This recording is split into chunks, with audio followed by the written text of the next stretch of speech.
ડીસા અને સુરત વચ્ચે નાગરિકોને આરામદાયક અને સુરક્ષિત અને સુવિધાસભર મુસાફરી મળી રહે તે હેતુસર નવીન અત્યાધુનિક હાઈ-ટેક વોલ્વો બસ સેવાનું લોકાર્પણ ડીસા બસ સ્ટેશન ખાતેથી રાજ્યમંત્રી અને ડીસાના ધારાસભ્ય પ્રવીણભાઈ માળીના વરદ હસ્તે કરવામાં આવ્યું હતું.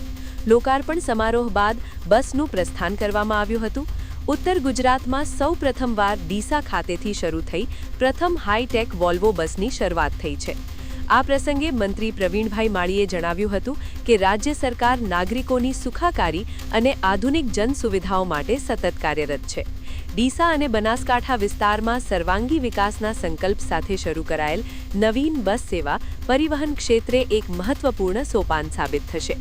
ડીસા અને બનાસકાંઠાના નાગરિકો અત્યાધુનિક બસ સેવાનો મહત્તમ લાભ લે તેવી અપીલ કરવામાં આવી હતી.